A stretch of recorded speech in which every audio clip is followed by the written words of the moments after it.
بزم شیخ Iqbal YouTube channel, میں ہوں سید نسیم الغنی۔ سلسلہ ہے پروفیسر ڈاکٹر شیخ محمد اقبال کی کتب۔ آج جس کتاب کے ساتھ حاضر ہوئے ہیں اس کا نام ہے جہان مہو پرویں۔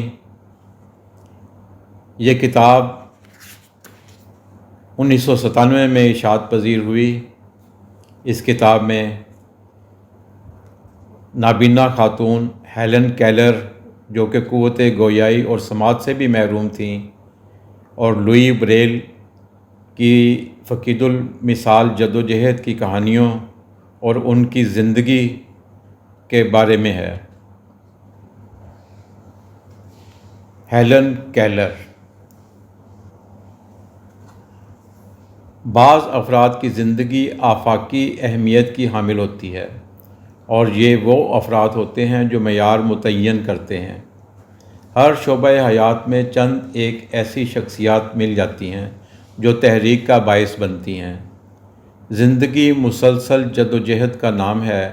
انسان اپنی تمام تر صلاحیتوں کے باوجود کچھ ایسی فطری رکاوٹوں سے دوچار ہوتا ہے جس کے لیے اسے غیر معمولی حوصلے اور تگ و تاز کی ضرورت ہوتی ہے، بلکہ ایسی مشکلات ان کی صلاحیتوں کو جلا عطا کرتی ہیں۔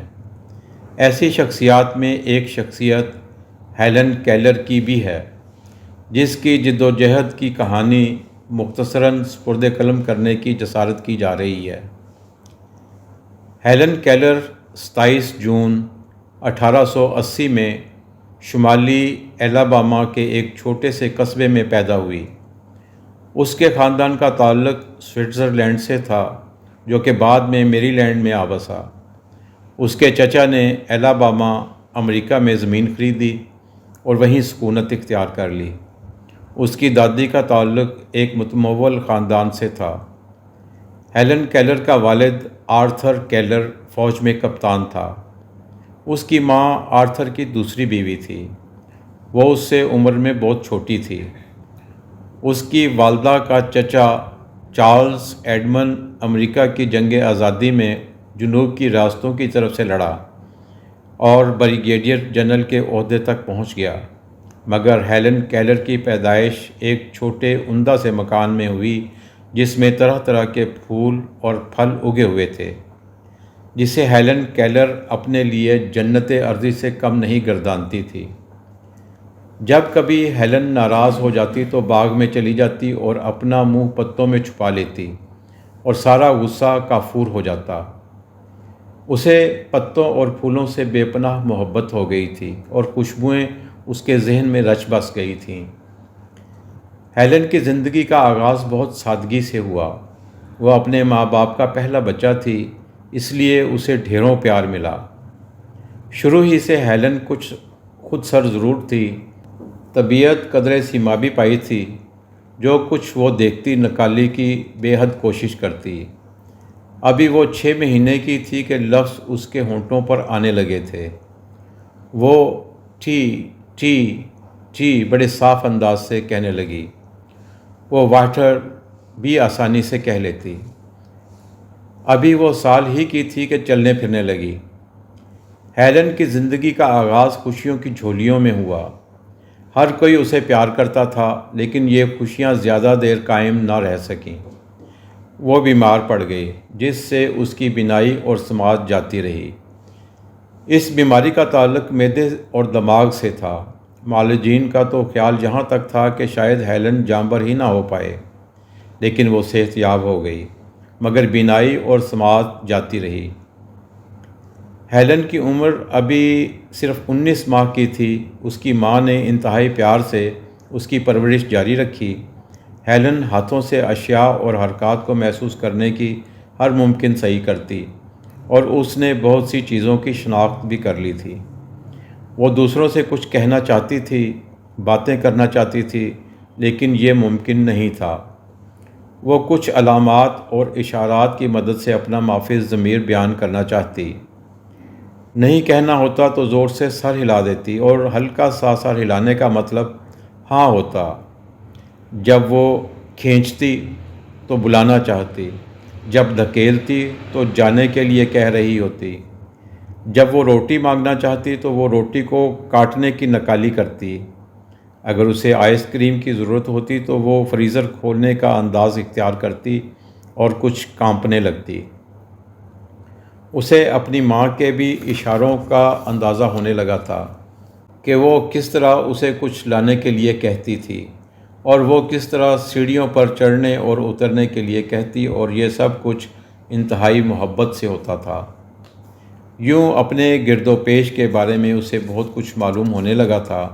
جب وہ 5 سال کی تھی تو دھل کر آئے ہوئے کپڑوں کو لپیٹ لیتی اور اپنے کپڑوں کی شناخت بھی کر لیتی۔ اسے معلوم ہو گیا تھا کہ کہیں جاتے وقت اس کی امی اور خالہ کس طرح کپڑے پہنتی ہیں، اور وہ ان کے ساتھ جانے کے لیے مصر ہوا کرتی۔ جب کوئی ملنے آتا تو اسے بلا لیا جاتا، اور ان کے جاتے وقت وہ اپنا چہرہ ہلا کر الوداع کہتی۔ اسے شور کا کچھ نہ کچھ اندازہ ہو جاتا اور وہ اس کا بھی اظہار کرتی۔ جب کوئی آنے والا ہوتا تو وہ لباس بدلتی، آئینے کے سامنے کھڑی ہو جاتی، اپنے بالوں پر تیل لگاتی، اور اس طرح وہ سب کچھ کرتی جو اپنے دیگر اہل خانہ کو کرتے ہوئے محسوس کرتی تھی۔ اسے کچھ یوں محسوس ہونے لگا تھا کہ وہ دوسروں سے مختلف ہے، اور یہ کہ وہ اشاروں سے کام لیتی ہے، جبکہ دوسرے ایسا نہیں کرتے۔ دوسرے منہ سے کام لیتے ہیں۔ کبھی کبھی وہ 2 اشخاص کے درمیان کھڑی ہو جاتی اور ان کے ہونٹ چھو کر دیکھتی، لیکن کچھ سمجھ نہ پاتی۔ وہ اپنے ہونٹ بھی ہلاتی اور بڑی مضطرب ہوتی، کبھی کبھی چیخ پڑتی۔ ہیلن بڑی شریر نٹ کھٹ بچی تھی۔ کبھی کبھی وہ اپنی نرس ایلا کو تنگ کیا کرتی، اور پھر اسے اس کا افسوس بھی ہوا کرتا، لیکن یہ افسوس وقتی ہوتا۔ شرارتیں اس پر پھر غالب آ جاتیں۔ ان کے خانسامہ کی بیٹی مارتھا بھی ان کے گھر آیا جایا کرتی تھی، اور مارتھا اس کے ساتھ باتیں کیا کرتی۔ مارتھا اس کی ہر بات مان لیتی، جس سے ہیلن کو بڑی خوشی ہوتی۔ ہیلن بڑی چست اور توانا بچی تھی اور بہت کم آرام سے بیٹھ سکتی تھی۔ باورچی خانے میں چلی جاتی، مختلف چیزوں کو چھو کر دیکھتی، کبھی گھر کے پرندوں کے ساتھ دل بہلاتی۔ پرندے گھاس میں اپنے انڈے چھپا دیا کرتے، اور ہیلن کو بڑا اچھا لگتا جب وہ انہیں تلاش کر لیتی۔ جب اس کے دل میں یہ خواہش بیدار ہوتی تو وہ اپنے دونوں ہاتھوں کو زمین پر رکھ دیتی، اور مارتھا سمجھ لیتی کہ وہ انڈوں کو تلاش کرنا چاہتی ہے۔ کبھی کبھی وہ استبل میں چلی جاتی، اور کبھی وہاں جہاں گوالے دودھ دہیا کرتے۔ اسے گائے کو ہاتھ سے چھونا بڑا اچھا لگتا۔ وہ 2-3 سال کی تھی کہ مارتھا کے ساتھ مل کر، جو کہ 5-6 سال کی تھی، کاغذ کی گڑیا بنایا کرتی۔ وہ اپنی کتیا بیل کے ساتھ بھی بڑی مانوس تھی۔ وہ چاہتی تھی کہ کتیا بھی اس کے اشارات سمجھنے لگے، لیکن کتیا بڑی سست ذہن تھی۔ ہیلن تنگ آ کر اسے مارنے لگتی۔ ایک دن گیلے ایپرن کو آگ کے سامنے خشک کرنے لگی، لیکن وہ جلدی خشک نہ ہوا۔ اس نے اسے آگ پر پھینک دیا۔ آگ بھڑک گئی، شعلے ادھر ادھر پھیل گئے، اور ہیلن چیخنے لگی، اور اسے اس کی نرس نے بچا لیا۔ آہستہ آہستہ اسے سمجھ آنے لگا تھا کہ چابی کے ساتھ کیا کرتے ہیں۔ ایک دن اس نے اپنی ماں کو کمرے میں بند کر دیا۔ ملازمین کو پہنچنے میں 3 گھنٹے لگے، پھر انہوں نے آ کر تالا کھولا اور ماں باہر آئی۔ اس کے والدین کو احساس ہوا کہ اس کی تعلیم و تربیت کا صحیح وقت آ گیا ہے۔ ہیلن 5 سال کی تھی کہ اس کے والدین ایک اور گھر میں منتقل ہو گئے۔ ان کا خاندان ماں باپ، 2 سوتیلے بھائیوں اور بعد میں آنے والی ایک چھوٹی سی بہن پر مشتمل تھا۔ اس کا والد شکار میں بہت دلچسپی رکھتا تھا، لیکن اسے اپنے بچوں سے بھی بڑی محبت تھی، اور خانہ داری میں بہت دلچسپی لیتا تھا۔ بہرحال اسے اپنے کتوں سے بڑا پیار تھا، بڑا مہمان نواز تھا۔ وہ عمدہ کہانیاں سنایا کرتا۔ ہیلن 16 سال کی تھی جب اس کے والد کا انتقال ہوا۔ ہیلن شروع میں تو اپنی چھوٹی بہن سے حاسد رہنے لگی۔ اس کا خیال تھا کہ اس نے اس کی اہمیت کم کر دی ہے۔ وہ اسے اپنی ماں کی گود میں بیٹھے ہوئے دیکھ کر پریشان سی ہو جاتی۔ ایک دن اس نے اپنی بہن کا جھولا بھی الٹا دیا اور وہ زمین پر گر پڑی، لیکن بعد میں اسے اس کا احساس ہوا اور آہستہ آہستہ وہ اس سے پیار کرنے لگی۔ پھر ہیلن کو یہ بھی احساس ہونے لگا کہ وہ اپنے خیالات کا صحیح اظہار نہیں کر پاتی۔ جو اشارے اس نے شعوری اور لاشعوری طور پر چن رکھے تھے وہ ناکافی لگنے لگے، اور کبھی کبھی اس پریشانی سے تنگ آ کر وہ چیخنے لگتی۔ اسے یوں لگتا کہ کسی نے اس کی زبان تھام رکھی ہے۔ وہ پاگلوں کی طرح چیخنے لگتی، لیکن سب لاحاصل ہوتا۔ پریشان ہو کر آنسوؤں کی جھڑی لگ جاتی۔ وہ پریشان ہو کر اپنی ماں کے بازوؤں میں پناہ لیتی۔ اس کے والدین کو اس ضرورت کا احساس ہونے لگا کہ انہیں کسی سے مدد لینی چاہیے، لیکن ان کے قریب کہیں بھی نابیناؤں یا سماعت سے محروم بچوں کا اسکول نہیں تھا، اور اسے وہاں کوئی پڑھانے بھی نہیں آ سکتا تھا۔ بعض کا تو یہ خیال تھا کہ کوئی استاد اس کی مدد نہیں کر سکے گا۔ کسی نے انہیں مشورہ دیا کہ وہ کسی ماہر ڈاکٹر سے تعلق قائم کریں۔ وہ ابھی 6 سال کی تھی کہ اس کے والدین اسے بالٹیمور لے گئے کہ اس کی آنکھوں کا کوئی علاج کرایا جا سکے، لیکن ڈاکٹر الیگزینڈر گراہم بیل نے معذوری ظاہر کر دی، لیکن انہیں پرکنس انسٹیٹیوٹ کا پتہ فراہم کر دیا جو کہ بوسٹن میں تھا، اور وہاں وہ ڈاکٹر ہاؤ سے ملے، اور یوں انہیں ایک استاد کا پتہ چل گیا جو ہیلن کی تربیت کے لیے تیار تھی۔ یہ دن ہیلن کے لیے انتہائی اہم تھا جب این مینسفیلڈ سولیون اسے پڑھانے کے لیے پہنچی۔ یہ 3 مارچ 1887 کا دن تھا اور ہیلن ابھی کوئی 7 سال کی ہوئی تھی۔ ہیلن کو یہ معلوم تو نہیں تھا کہ کیا ہو رہا ہے، لیکن گھر کی ہلچل سے وہ خود جا کر گھر کے دروازے پر کھڑی ہو گئی۔ اس نے آتے ہوئے قدموں کو محسوس کیا اور اپنا ہاتھ پھیلا دیا۔ کسی نے اس کو پکڑ لیا اور ہیلن کو اپنے بازوؤں میں لے لیا۔ اس نے ہیلن کو ایک گڑیا دی اور کہا کہ وہ پرکنس کے ادارہ کے بچوں کی طرف سے اس کے لیے تحفہ ہے۔ جب ہیلن اس سے کھیلنے لگی تو مس سولیون نے اس کے ہاتھ پر ڈول کے حروف لکھے۔ ہیلن نے ان حروف کو نقل کرنا شروع کر دیا اور وہ ان کو صحیح لکھنے میں کامیاب ہو گئی۔ اس نے یہ حروف اپنی ماں کو بھی لکھ کر دکھائے۔ اسے یہ تو معلوم نہیں تھا کہ وہ حروف لکھ رہی ہے یا یہ کہ یہ حروف تھے، وہ تو محض نقل کر رہی تھی، اور پھر آہستہ آہستہ اس نے اسی طرح لفظ لکھنے شروع کر دیے، مثلاً واک، اسٹینڈ، سٹ، کپ، ہیٹ، پن، اور پھر اسے معلوم ہونے لگا کہ اشیاء کے نام ہوتے ہیں۔ ایک دن جب وہ نئی گڑیا سے کھیل رہی تھی تو اس کی معلمہ نے اس کی گود میں پرانی گڑیا بھی رکھ دی اور اس کے ہاتھ پر ڈول بھی لکھ دیا، اور اسے سمجھانے کی کوشش کی کہ ان دونوں کھلونوں کا ایک ہی نام ہے۔ اس کی معلمہ نے اس کے ہاتھ پر مگ اور واٹر اس انداز سے لکھا کہ اسے معلوم ہو جائے کہ یہ 2 الگ اشیاء ہیں، لیکن ہیلن کو سمجھنے میں بڑی دقت ہوئی۔ جب ایک بار اس کی معلمہ نے اس کے سر پر ہیٹ رکھا تو اسے یہ محسوس ہوا کہ اسے دھوپ میں جانا ہے، اور پھر اسے بڑی خوشی ہوئی کہ اسے یہ خیال آنے لگا ہے اور اسے کچھ چیزوں کی شناخت ہونے لگی ہے۔ ایک دن وہ اپنی معلمہ کے ساتھ کہیں جا رہی تھی تو کچھ پھولوں کی خوشبو آئی اور اسے پھولوں کا احساس ہوا۔ اسی طرح ایک دن کوئی نل سے پانی نکال رہا تھا کہ اس کی معلمہ نے اس کا ہاتھ پانی کے نیچے رکھا۔ جب پانی کی ٹھنڈک اس کے ہاتھ پر سے گزری تو معلمہ نے اس کے دوسرے ہاتھ پر پہلے آہستہ آہستہ واٹر لکھا اور پھر تیزی سے۔ ہیلن بڑے غور سے محسوس کر رہی تھی کہ کوئی بھولی ہوئی یاد آ رہی ہے۔ پھر اسے محسوس ہونے لگا کہ اس کا نام پانی ہے، جو ٹھنڈا ہوتا ہے اور بہتا ہے۔ اسے یقین سا ہو گیا کہ ہر چیز کا نام ہوتا ہے اور ہر نام کے ساتھ ایک خیال وابستہ ہے۔ جب وہ گھر لوٹی تو اس نے ہر چیز چھونا شروع کر دی اور اسے ہر چیز دھڑکتی ہوئی محسوس ہونے لگی۔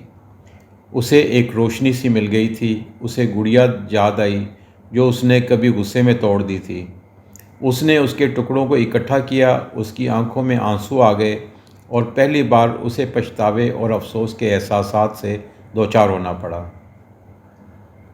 پھر اس نے بہت سے لفظ